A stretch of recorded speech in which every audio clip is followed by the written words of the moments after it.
ओम श ओम शांति राखी बहन, आपका बहुत-बहुत स्वागत है हमारे छोटे से ग्रुप में। जी, ओम शांति।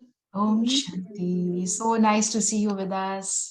Thank you. आपने हमें इस योग्य समझा कि हम आपके साथ शेयर कर सकें, आप सबका भी मनन चिंतन सुन सकें। Thank you. तो बहुत सुंदर आपका ग्रुप है और बहुत समय से आप सभी इतना सुंदर 16 कलाओं के ऊपर सब मतलब इतना सुंदर चिंतन कर रहे हैं और उससे स्वरूप भी बन रहे हैं। जो बाबा हमें बनाना चाहता है एक्चुअल में, तो चिंतन यानी यही ना कि स्वरूप बनना है। तो जी, लक्ष्य तो हमारा यही है। तो आप सब लक्ष्मी नारायण ही हो ना, बाबा के श्रेष्ठ से श्रेष्ठ विशेष बच्चे हो। Thank you so much. तो बाबा ने हम सबको विशेष आत्मा कहा है, क्योंकि कहें तो अभी आने वाली संडे की वाणी है ना, उसमें भी जो हमारे ब्राह्मण जीवन की जो विशेषता है, वो यही कि हमारा नेचर भी क्या है, विशेष है। क्यों है? क्योंकि हमारा बाबा के साथ विशेष पाठ है, स्वयं भगवान के साथ विशेष पाठ है। इस संगम युग में, ड्रामा में हम सब का विशेष पाठ नूंदा हुआ है। तो बाबा हम सब से इस तरह के खेल करवा रहा है और हम सब ब्राह्मण बच्चे कहाँ-कहाँ से जुड़ करके और कैसे स्नेह से बाबा के ज्ञान का चिंतन करते हैं। और उसका स्वरूप बनने की ये वही तो पुरुषार्थ हम कर रहे हैं ना। तो आप सभी अहिंसा परमो धर्म, कितना सुंदर बाबा ने हमें इस टॉपिक से श्रृंगारित किया है। हमारे सतयुग का एक विशेष टॉपिक है ये। हमारी जो है ना जो बाबा महिमा करते हैं, तो हम सब इस स्थिति में रहें कि मैं सतयुगी दिव्य आत्मा हूँ। सतयुगी दिव्य आत्मा मैं हूँ, बनना नहीं है, बनूंगी नहीं, मैं हूँ। जब इस स्थिति में रहते हैं ना, तो चिंतन करना बहुत आसान हो जाता है, क्योंकि वो स्वरूप में स्थित होकर के चिंतन करना, तो जैसे बाबा स्वतः ही अंदर से निकाल रहा है, क्योंकि ज्ञान तो अंदर है, वो स्वरूप हमारा है और हम वो थे और वही बन रहे हैं और वही हमें बनना है। तो वो ऑलरेडी हमारे अंदर वो स्टेज है। तो बस क्या उस समान में स्थित हो जाए। कौन हूँ मैं? सतयुगी दिव्य आत्मा, 16 कलाओं से संपूर्ण, अहिंसा परमो धर्म, डबल अहिंसक, मर्यादा पुरुषोत्तम। तो अभी कुछ दिन पहले एक वाणी बाबा की सुन रहे थे और उस पर मनन चिंतन भी हुआ कि जैसे हम किसी भी स्वरूप पर जब चिंतन करते हैं तो उस पर स्थित हो जाए। और बाबा ने चिंतन करने की विधि बताई कि बच्चे पहले उसके स्वरूप में स्थित होकर के अंतर्मुखता की गहराई में चले जाओ। कि बाबा ने ये जो पॉइंट कहा या मुझे जो सम्मान दिया, उसके पीछे राज क्या है? राज क्या है और उसका प्रैक्टिकल मेरे जीवन में क्या यूज है, और फिर उसे मैं सेवा में कैसे लेकर आऊं। तो हमारा जो ये टॉपिक है या हमारा ये जो टाइटल है, कि हम डबल अहिंसक हैं। बाबा हमें सिखा रहा है बच्चे, हिंसा। हिंसा तो स्थूल रूप से कहें तो बहुत ही एक वैसा स्थूल रूप में अच्छा नहीं लगता ना। और अहिंसक कहें तो बाबा ने सिखाया बच्चे स्थूल रूप से तो हिंसा नहीं करनी, लेकिन सूक्ष्म रूप से भी। बाबा हमें कितना सुंदर महीनता से हर दिन सिखा रहे हैं। तो आप सब इतने दिन से इस टॉपिक पर चिंतन कर रहे हो, इतनी सुंदर क्लासेस सुन रहे हो ना, विशेष मधुबन से, और सब हमारे अतिथि आकर आप सबको नया नया इस पर चिंतन करवा रहे हैं। तो आप सब थोड़ा सा सुनाइए कि क्या समझा, अहिंसा परमो धर्म क्या है। नहीं बहन, आप सुनाइए पहले। मैं तो सुनाऊंगी, हम चिंतन शेयर करेंगे ना। थोड़ा-सा बताइए ना? हमें संकल्पों में भी किसी दूसरे को दुख नहीं देना, ये भी हिंसा है। अगर हम किसी को दुख देने का सोचते भी है ना, वो भी हमारे लिए हिंसा है, बाबा कहते हैं। जी, बहुत सुंदर। जी। किसी के लिए फीलिंग नहीं आनी चाहिए हमारे मन में बिल्कुल भी। हुँ, एक जैसे तरह से सोचे तो व्यर्थ संकल्प भी हिंसा है, क्योंकि हमारी वाइब्रेशन कैसी फैल रही है, जो हुँ, जो कुछ भी पॉजिटिव नहीं ला रही। जैसे बाबा कहते हैं कोई साधारण संकल्प भी ना हो, हुँ, एलिवेटेड हो, ऊंच किस्म का हो। अगर हम हुँ, साधारणता में आ गए तो हम ब्राह्मण कैसे कहलाएंगे। हुँ, बहुत सुंदर। ओम शांति। किसी की आलोचना करना भी हिंसा है। बाबा ने हुँ, बोला जैसे कि किसी को पीछे से धक्का दे देना। जी, जी। तो यहाँ हम ये देख रहे हैं कि किसी के प्रति आलोचना या संकल्प ना, किसी को मज़ाक में कुछ बोल देना, लेकिन पहले स्वयं के प्रति, मेरा स्वयं के प्रति क्या चिंतन रहता है? कभी मैं अपने प्रति व्यर्थ चिंतन तो नहीं चलाती कि मैं बहुत बीमार हूँ, मेरे साथ ऐसा क्यों होता है? मुझे ही सहन करना है या मुझे ही हमेशा जो है झुकना पड़ता है या मेरे जीवन में ये कमी है या कोई नेगेटिव भाव, यदि मैं अपने प्रति भी चलाती हूँ, तो ये भी बाबा ने कहा है कि हिंसा है स्वयं के प्रति। क्योंकि वाइब्रेशन, जो आपने कहा ना कि हम तो वाइब्रेशन हमसे वैसे निकलते हैं, तो जब मैं खुद के स्वमान में रहती हूँ, आत्मिक स्थिति में स्थित हूँ, पावरफुल मेरी स्टेज है, मन मना भव की स्थिति में हूँ, बाबा के प्यार से भरपूर हूँ, तो यानी कि मैं पहले स्वयं को प्यार कर रही हूँ। स्वयं को वो जो अहिंसक जो स्टेज हम जो जिसके हम अभी चिंतन कर रहे हैं, इस संकल्प में भी ना हो, तो स्वयं के प्रति भी व्यर्थ चिंतन नहीं। अभी जैसे ना कुछ दिन पहले मेरा अ, शरीर का पेपर चल रहा था, चल रहा है, कुछ-कुछ चीज़ें आती हैं, हम सबके साथ आती हैं, चाहे परिवार में है, चाहे शरीर के साथ भी है, संबंधों के साथ है, लेकिन उनको लेकर के मैं कैसा सोच रही हूँ। हुँ, तो उस वक़्त यही मन में जैसे ब दादी जी की बात आ रही थी कि दादी जानकी जी भी कितनी बार बीमार पड़ते थे, लेकिन वो अगले दिन सेवा के लिए रेडी हो जाते थे। बिल्कुल, जैसे कुछ हुआ ही नहीं। तो दादी जी हमेशा क्या बोलते थे, बात आई है, चली जाएगी। तो हम सबके जीवन में भी छोटी-छोटी बातें आती हैं, किसी भी आत्मा के प्रति, स्वयं के प्रति, ना? तो हमें क्या चिंतन आई है, चली जाएगी, कि अपने संकल्पों की क्वालिटी को चेक करना। जो आत्मिक स्थिति की बाबा बात करते हैं, मैं उस स्वरूप में निरंतर हूँ कि नहीं? निरंतर मेरे वाइब्रेशन पहले मुझे कैसे फ़ील हो रहे हैं? यदि मैं स्वस्थिति में हूँ, आत्मिक स्थिति में हूँ, हुँ, तभी मैं दूसरों का चिंतन करने की ज़रूरत ही नहीं पड़ेगी। स्वतः ही मुझसे सेवा होगी, स्वतः ही मुझसे अच्छे वाइब्रेशन जाएँगे, दूसरों के लिए भी श्रेष्ठ संकल्प होंगे। अब जैसे आज की में जो वाणी हमें मिली है, बहुत प्रैक्टिकल वाणी है। ये 10 जून 1971 की है। इसमें जो पैराग्राफ मिला है कि जैसे हम समझे कोई ना कोई आत्मा हमारे जीवन में हिसाब-किताब वाली भी है, आती है, उसका बिहेवियर हमें अच्छा नहीं लग रहा, उसका बोलना, कुछ आत्मा ऐसी होती हैं जो बहुत उनको अटेंशन देना कि अटेंशन सीकिंग होती हैं या उनको इम्पोर्टेंस चाहिए या वो अपनी बात मनवाना चाहती हैं, सिद्ध करना चाहती हैं और हम लौकिक परिवार में हैं, कार्य क्षेत्र में भी जाते हैं, तो हर तरह के लोग मिलते हैं, जो डिस्कशन करते हैं, लेकिन वो अपने आप को सही प्रूव करना चाहते हैं या हम सेवा के लिए भी जाते हैं, तो हम अपनी बात को कैसे रखें? सामने वाले के पास भी बहुत सारे पॉइंट हैं अपनी बात को सिद्ध करने के लिए और हमें भी अपनी बात कहनी है। तो बाबा कहते हैं बच्चे तुम्हारे पास अनुभव की अथॉरिटी है, तुम्हारे पास आत्मिक दृष्टि है। सबको म्यूट कर दीजिएगा शालिनी में।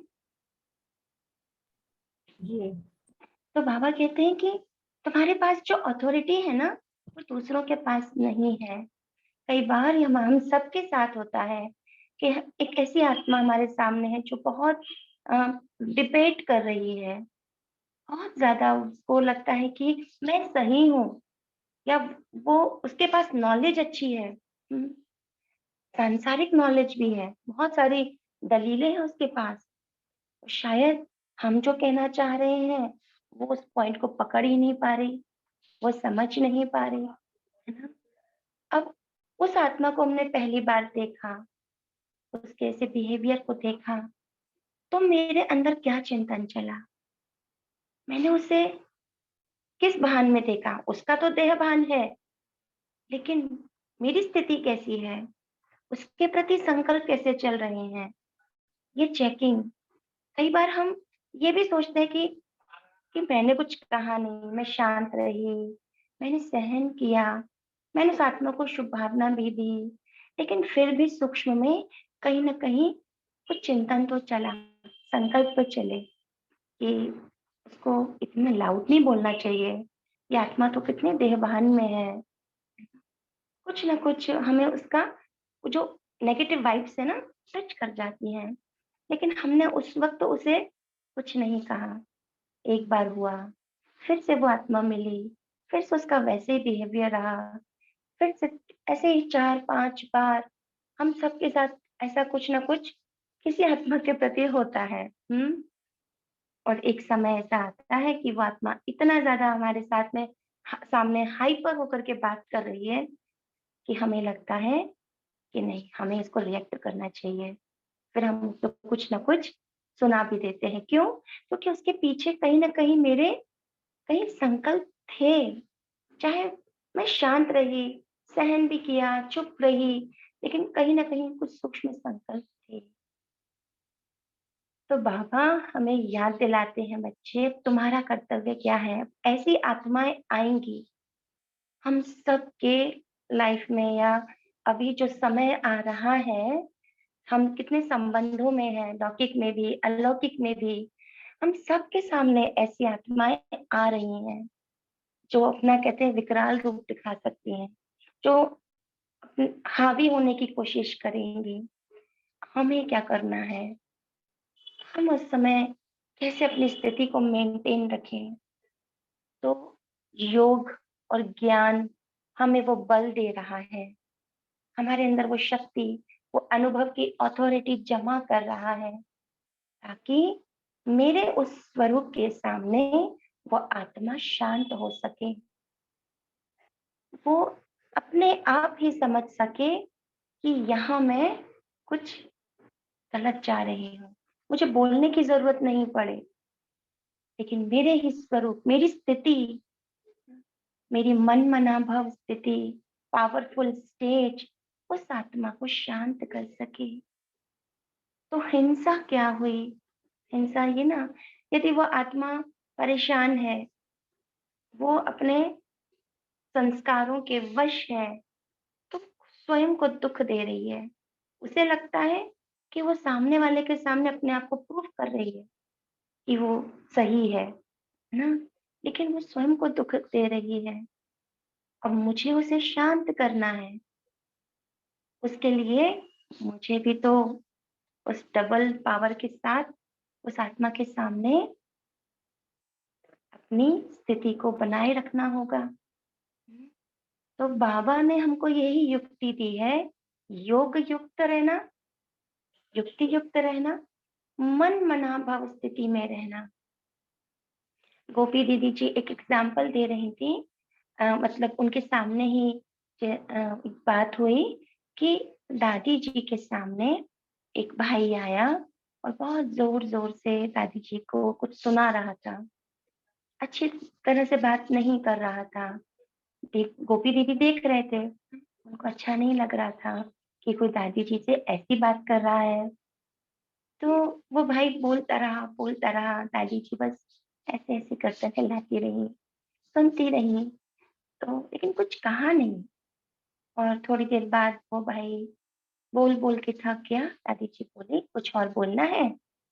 तो वो कुछ सोचने लगा। दादी जी ने एप्पल लिया, उस भाई को अच्छी सी दृष्टि दी बहुत प्यार से, और वो भाई चला गया। गोपी दीदी जी ने पूछा, दादी जी आपने कुछ बोला नहीं? उसको पता नहीं है वो किससे बात कर रहा है, कैसे बात कर रहा है, मुझे अच्छा नहीं लगा। दादी जी बोली, मैंने कुछ सुना ही नहीं, मैं तो बाबा से कह रही थी, बाबा ये आत्मा जो कह रही है ना वो आपको कह रही है, ये आपके और उस आत्मा के बीच की बात है। दादी कहती है, मैं तो बाबा के साथ थी और साक्षी होकर देख रही थी। तो साथीपन और साक्षीपन, इसका अभ्यास ऐसे समय पर बहुत बहुत काम आता है। हम सब करके देखें दिन भर में, बीच बीच में। तो उस आत्मा, कोई भी आत्मा यदि कुछ ऐसा कह रही है तो ऐसा सोचे कि वो बाबा बाबा को सुना रही है, और जब बाबा को सुना रही है तो मेरे द्वारा बाबा उसे जो देना चाहता है वो उसे मिल जाए, वो आत्मा जो चाहती है वो उसे मिल जाए, वो शांत हो जाए। मेरा कनेक्शन बाबा से टूटे नहीं। अब ये अभ्यास हमें बीच बीच में करना बहुत जरूरी है। तो इस वाणी में भी हम देखें तो बाबा हमें यही समझाना चाह रहे हैं। तो बाबा ने कहा, आत्मा के नाते तो सभी पांडव हो और शक्तियां भी हो, अपनी विशेषता का मालूम है, अपना उमंग उत्साह और एक रस अवस्था सदैव रहे। उमंग उत्साह और एक रस अवस्था बनी रहे, कि कोई भी बात हमें डाउन नहीं करते। हम डाउन हो गए, उमंग उत्साह चला गया, तो यानी कि हम स्वयं के साथ ही कहीं सूक्ष्म हिंसा कर रहे हैं, कोई व्यर्थ चिंतन चल रहा है। कितना भी कोई किन बातों द्वारा आपको आप हराने की कोशिश करे, लेकिन जब प्रैक्टिकल अनुभवी मूर्त होकर के उनको आत्मिक दृष्टि और पावरफुल स्थिति में स्थित होकर दो शब्द भी पावरफुल बोलेंगे तो वह अपने को कागज का शेर समझेंगे। वो तो अपनी पावर दिखा रहा है, लेकिन मुझे क्या करना है? आत्मिक दृष्टि और पावरफुल स्थिति। तो आत्मिक दृष्टि कहीं बाहर नहीं है, आत्मिक स्थिति जितनी मेरी अपनी बनी हुई है तो दृष्टि स्वतः ही सामने वाले के प्रति आत्मिक बनी रहती है। तो मेरी आत्मिक दृष्टि और पावरफुल स्थिति सामने वाले को शांत कर देगी।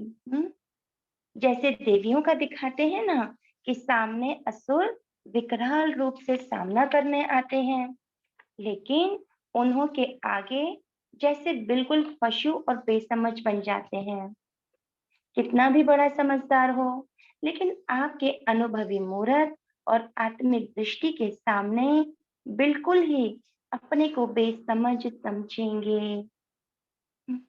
मेरे पास अनुभव की अथॉरिटी है, सेवा के पर्पस से हम किसी को कुछ कुछ समझाने की कोशिश करते हैं तो वह आत्मा कहती, मैं तो, उसको शास्त्रों का भी ज्ञान है, दुनिया का बहुत ज्ञान है, वो अपना पॉइंट रख रही है।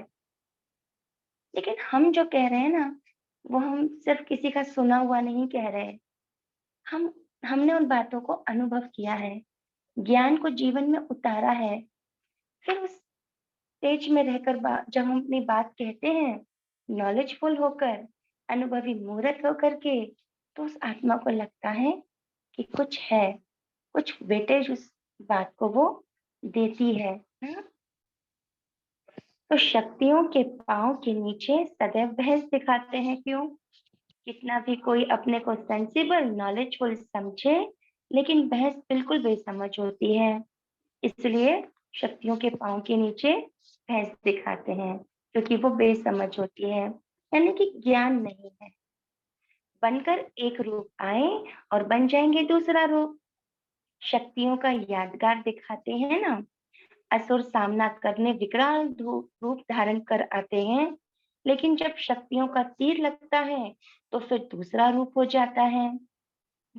इसलिए सदैव यह याद रखना कि हम ऑलमाइटी अथॉरिटी के द्वारा निमित्त बने हुए हैं। जहां भी हैं हम निमित्त हैं।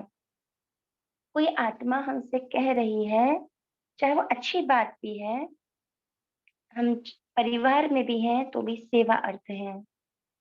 तो जो भी कह रही है वो बाबा को कह रही है, बाबा और उसके बीच की बात है। मैं केवल सुन रही हूँ और बाबा से अंदर ये चर्चा चले, बाबा मेरे द्वारा इस आत्मा को आप जो देना चाहते हो, जो कहना चाहते हो, वो आप करो। मैं तो केवल एक निमित्त हूँ, माध्यम हूँ। इस स्थिति का बार बार अभ्यास करना। तो देखा गया कि सच में जो प्रभाव वाली बात आती है, लगाव होता है, उससे हम थोड़ा सा न्यारे हो जाते हैं ना। और अभ्यास देखें तो न्यारेपन का ही करना है, पूरे दिन भर में न्यारेपन का ही, कि किसी के प्रति कोई व्यर्थ चिंतन नहीं, मेरेपन की भावना नहीं, मैंपन ना आ जाए, है ना। अपनी विशेषता का ही हमें भान ना हो जाए। बाबा ने दी है, बाबा मेरा, मैं बाबा की। जो भी चल रहा है अंदर वो केवल बाबा से ही उसका कनेक्शन है। तो निमित्त वाली अवस्था जब बनी रहती है तो हमसे बाबा स्वतः ही सेवा कराता है। तो ऑलमाइटी गवर्नमेंट के मैसेंजर हो, ये याद रखना। कोई से भी डिस्कस में अपना माइंड डिस्टर्ब नहीं करना है, नहीं तो वे लोग साइंस की शक्ति से संकल्पों को भी रीड करते हैं। ऐसे भी आत्माएं हैं जो संकल्पों को भी रीड कर लेती हैं। नहीं, इसलिए कभी भी कोई बात का आवाज भी आए तो अपने को डिस्टर्ब नहीं करना, क्योंकि हम जरा से डिस्टर्ब हुए ना तो वो हमारी उस कमजोरी को पकड़ लेते हैं। समझ रहे हैं? यदि मैंने बहस करनी शुरू की, मैंने अपने आप को सिद्ध करने की कोशिश की, और वो उसी बात को पकड़ लेंगे और वो देखते हैं कि यहाँ पर ये डिस्टर्ब हो रहा है। रीड करना यानी इस पॉइंट पे आकर के ये हिल जाते हैं, इनकी स्थिति डगमग हो जाती है और वो उसी बात को पिंच करने की कोशिश करेंगे, वही हिलाने की कोशिश करेंगे। बाबा कह रहे हैं बच्चे डिस्टर्ब नहीं होना, नहीं तो वो रीड कर लेंगे और वहीं पर ही वो वार करेंगे। तो इसलिए कभी भी कोई बात का आवाज भी आए तो अपने को डिस्टर्ब नहीं करना। अपने चेहरे पर व मन की स्थिति में अंतर नहीं लाना कि चेहरे पर हल्का सा भी टेंशन के भाव आ गए या मन की स्थिति हिल गई। मंत्र याद रखना। ये मंत्र कौन सा दिया बाबा ने हमको? मन मना भव। जैसे कोई वाणी से व और तरीके से वश नहीं होते हैं तो मंत्र जंतर करते हैं। तो जब देखो ऐसी कोई बात सामने आए तो अपने आत्मिक दृष्टि का नेत्र और मन मना भव का मंत्र प्रयोग करना, तो शेर से भैंस बन जाएंगे। अब देखिए वो आत्मा तो अपने साथ हिंसा कर ही रही है जो बहस कर रही है। अब मैं यदि अपनी स्थिति से हिल गई, डिस्टर्ब हो गई, तो पहले तो मैंने अपने साथ हिंसा की, फिर मेरा रिएक्शन हुआ, तो फिर मैंने उस आत्मा के साथ भी फिर हिंसा की। मेरा कर्तव्य क्या है? मैं ऑलमाइटी अथॉरिटी का मैसेंजर हूँ। मेरा काम है शांत रहना, स्वस्थिति में रहना और सामने वाले को भी शांत करना। बट अटेंशन अपनी शांत स्थिति पर हो। सामने वाले को शांत करने के लिए हम पहले इतना उस पर अभ्यास ना करें, है ना। कोशिश हम क्या करते हैं, सामने वाले को दुख नहीं देना है, उसको शुभ भावना देनी है। लेकिन मेरे अंदर की भावनाओं पर अटेंशन, जब अपने अंदर अटेंशन होगा तो स्वतः ही शुभ भावना निकलेगी, शांति के वाइब्रेशन उस आत्मा तक पहुंचेंगे। इसलिए बाबा कहते हैं मन मना भव के मंत्र को नहीं भूलना। मन में बाबा ही रहे, उसके हाई वाइब्रेशन मेरे साथ रहे, बाबा को पकड़ के रखूं, उसका साथ ना छूटे, यह अटेंशन रखना है। तो मेरी स्वयं के प्रति भी हिंसा नहीं हो सकती। हाँ, वो व्यर्थ भी नहीं चलेगा कि बाबा है ना, समर्थ बाबा है। तो जादू मंत्र तो आता है ना, हम सबको आ गया जादू मंत्र, बाबा ने सिखा दिया। यहाँ से ही सभी सिस्टम निकली हैं, हमसे ही निकली है। मंत्र चलाना, रिद्धि सिद्धि भी यहीं से निकली है। अपनी आत्मिक दृष्टि से अपने संकल्पों को भी सिद्ध कर सकते हो। आत्मिक दृष्टि से अपने संकल्पों को भी सिद्ध कर सकते हो। इसे हम अंडरलाइन करके रखें, नोट करके रखें। मेरी आत्मिक दृष्टि में इतनी पावर है, संकल्पों को सिद्ध कर सकती हूँ। मैंने स्वयं के प्रति, जिस आत्मा के प्रति जो संकल्प चलाया वो हो जाए। बाबा ये भी कहते हैं बच्चे, किसी आत्मा के प्रति यदि कोई संकल्प चल भी रहा है ना, तो वाचा में नहीं आओ, उसे समझाने की कोशिश नहीं करो कि नहीं ऐसी बात नहीं है। कई बार होता है ना, हम सोचते हैं कि चलो बैठ के बातचीत कर ली जाए, अब वो समय भी नहीं रहा। संकल्पों से संकल्प अब चले, उस आत्मा तक अपने संकल्प पहुंचाएं, अपनी भावनाएं पहुंचाएं, वाइब्रेशन पहुंचाएं, उसका मन शांत करें। संकल्प संकल्प काम करे, आत्मा आत्मा काम करे। वाणी से बोलने की आवश्यकता नहीं, वो मेरी संकल्पों की अब वो सिद्धि हो जाए। तो वह है रिद्धि सिद्धि, और यहाँ है विधि से सिद्धि। बाबा हमें बहुत सूक्ष्म विधियां सिखाते हैं, बस उसे यूज करना, उसकी गहराई में जाना, उसके राज को समझना, प्रैक्टिकल जीवन में कहाँ उसका उपयोग है, सेवा में कहाँ उपयोग है ना, यही मनन चिंतन हमारा निरंतर चलता रहे। बाबा कहते हैं रिद्धि सिद्धि है अल्पकाल, लेकिन याद की विधि से संकल्पों और कर्मों की सिद्धि है अविनाशी। वह रिद्धि सिद्धि यूज करते हैं और आप याद की विधि से संकल्पों और कर्मों की सिद्धि प्राप्त करते हो। याद की विधि से बाबा साथ है, वो स्मृति में है, वो जो सम्मान दे रहा है, वो जिस दृष्टि से मुझे देख रहा है, उसके हाई वाइब्रेशन वो निरंतर मेरे साथ है। तो वो साथीपन और साक्षी दृष्टा स्थिति बनी रहे। बाहर कुछ भी हो रहा है, कोई आत्मा कुछ कह रही है, कर रही है, वही तो मुझे प्रैक्टिकल इस विधि को यूज करना है ना। तो बातें इसीलिए ही आ रही हैं कि कहीं मेरा संकल्प कोई डिस्टर्ब वाला तो नहीं आ रहा, व्यर्थ वाला तो नहीं आ रहा। तो यदि आ रहा है तो पहले हिंसा मेरी स्वयं के साथ हो रही है, और फिर यदि नहीं तो मैं स्वयं को भी हिंसा से बचाऊंगी और दूसरे को भी बचा पाऊंगी। तभी मेरे द्वारा सही सेवा हो पाएगी। तो विधि से सिद्धि बाबा ने सिखाई, आत्मिक दृष्टि और शक्तिशाली स्थिति, मन मना भाव का मंत्र। तो इस पार्ट में यहाँ तक आप सबका कोई विशेष चिंतन चला हो या आपका कोई अनुभव हो तो आप जरूर शेयर करें, या कोई मनन चिंतन शेयर करना चाहें तो बिल्कुल कर सकते हैं।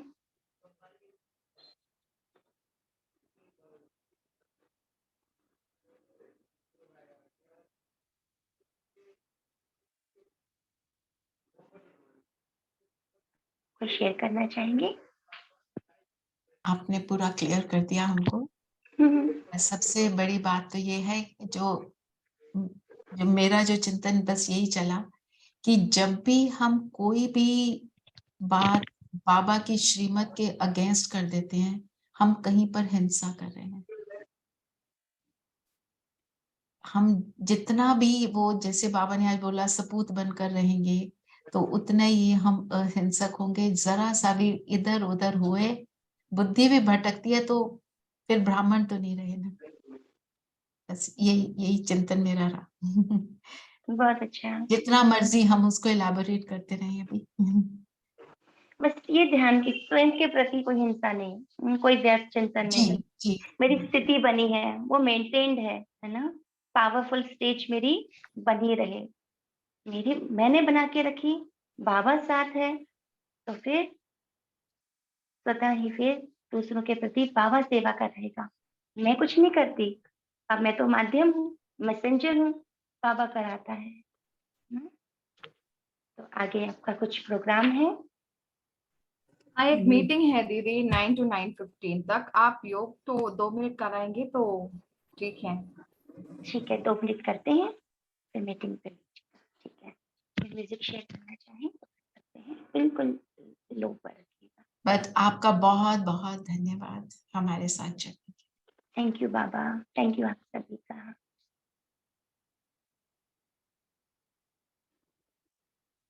चलिए स्थित हो जाते हैं।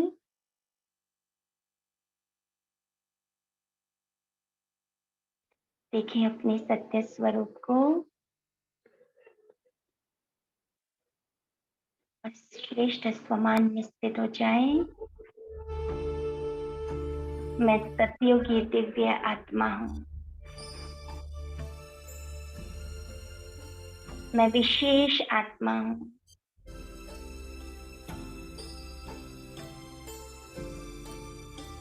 अपनी दिव्यता को निहारें।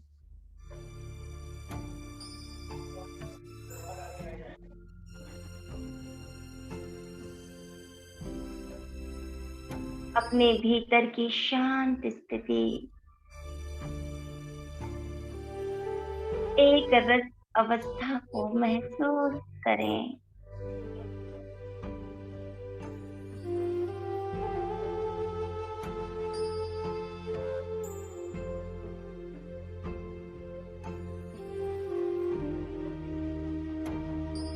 आत्मा से निकल रहे शांति के प्रकंपन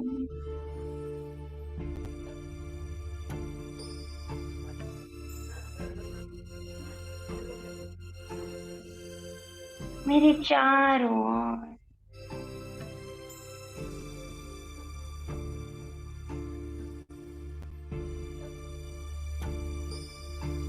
अपने सामने किसी ऐसी आत्मा को लाएं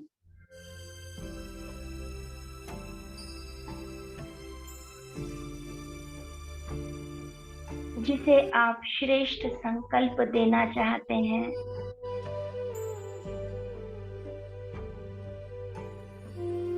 उस आत्मा को इमर्ज करें।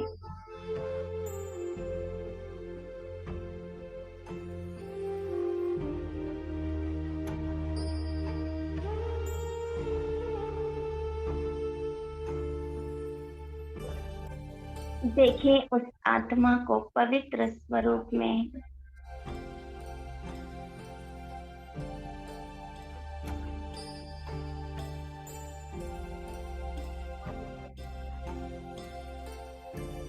मैं परमात्मा की संतान, ऑलमाइटी अथॉरिटी की संतान,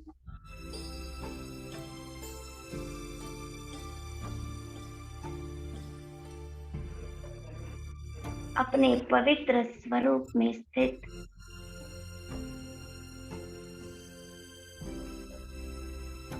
उस आत्मा को पवित्र दृष्टि दे रही हूँ।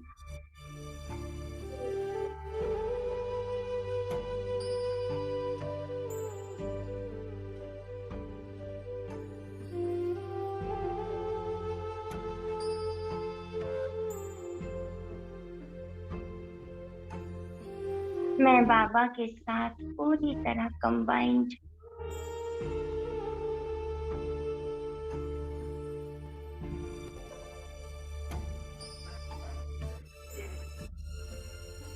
उस आत्मा को परख पा रही हूँ।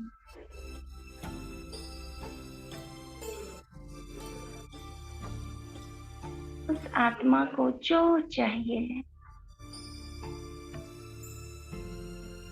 शांति, स्नेह, पवित्रता, बाबा मेरे द्वारा दे रहा है।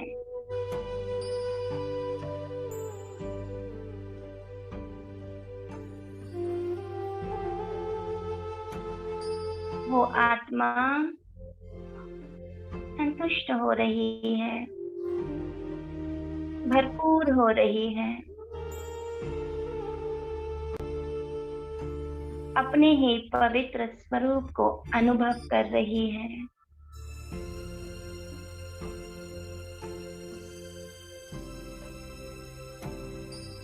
हमारे संबंध बहुत मधुर हैं,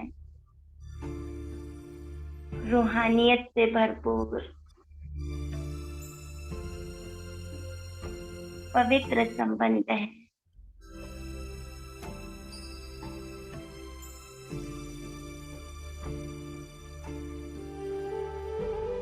मैं आत्मा सदा इसी पावरफुल स्थिति में रहकर बाबा के साथ अपना एक्यूरेट पार्ट प्ले कर रही हूँ। हर एक आत्मा को शांति, स्नेह और पवित्रता के वाइब्रेशंस दे रही हूँ। दिल यही गीत गा रहा, वहाँ मेरा बाबा वहाँ। ओम शांति शांति शांति। थैंक यू आप सभी का। थैंक यू सो मच दीदी। ओम शांति। शांति। शांति। ओम शांति।